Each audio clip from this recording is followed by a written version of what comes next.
నేర్చుకున్నాం కదా. ఏం చేస్తాం? టీచర్స్ చెప్పే పాఠాలు వింటాం, విన్న తర్వాత దాన్ని స్టడీ చేస్తాం.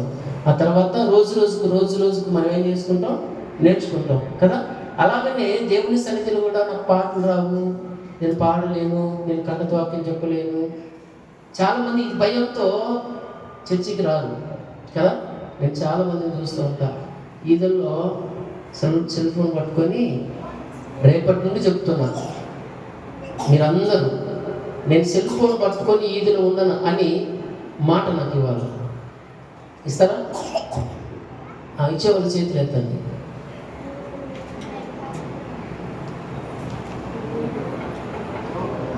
ఫుల్ అధికారం దేవుడు చూస్తున్నాడు. అర్థమైందా? ఎవరు చూస్తున్నారు? చెప్పాలి, ఎవరు చూస్తున్నారు?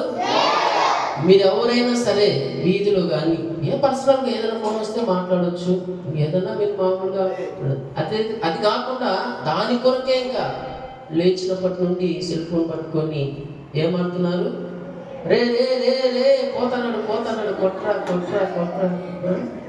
వాడు కొడతాడు, వీడు కొడతాడు. తప్పు కదా? తప్ప కాదు చెప్పాలి. దించేసిన చేతులు తప్ప కదా? అలా చేయకూడదు కదా. కాబట్టి రేపటి నుండి ఏదైనా మీకు స్కూల్కి సంబంధించి కానీ ఇంకా ఏదైనా వార్తలు కానీ దేవుని పాటలు వాక్యం వినండి. ఖాళీ ఉన్నప్పుడు దేవుని పాటలు వినండి. ఎక్కడ చూసినా కూడా ఏం వినబడాలి? దేవుని పాటలు వాక్యం వినబడాలి. అప్పుడే మనకు ఆశీర్వాదం. అది కాకుండా బయట మాటలు, తిట్టు మాటలు, బూతు మాటలు, హేళనలో ఏంటి చాలా మంది సొరసొత్తులు చెప్తూ ఉంటారు. ఏంటి సొరసొత్తులు తెలుసా? ఎంత చేస్తుంటారు? అవి మానుకోవాలి మనం కదా. దేవుని పిల్లలుగా దావీదు అంటాడు 1వ కీర్తన, అపహాసకుడు కూర్చుండు చోట విన్నారా? దుష్టుల ఆలోచన చొప్పున నడవక, పాపుల మార్గమున నిలవక, అపహాసకుడు కూర్చుండు చోట కూర్చుండక, యెహోవా ధర్మశాస్త్రమును దివారాత్రములు ధ్యానించేవాడు ధన్యుడు.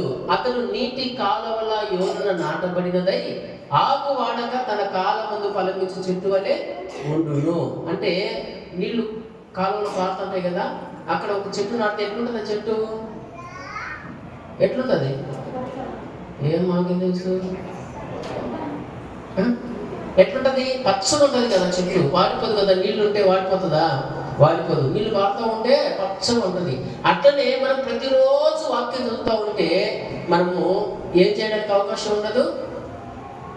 అబద్ధాలు ఆడడానికి అవకాశం ఉండదు, దొంగతనం చేయడానికి అవకాశం ఉండదు, చెడ్డ మాటలు పలకడానికి అవకాశం ఉండదు కదా. మిగతా ఏమీ చేయడానికి కూడా అవకాశం ఉండదు. ఎప్పుడు?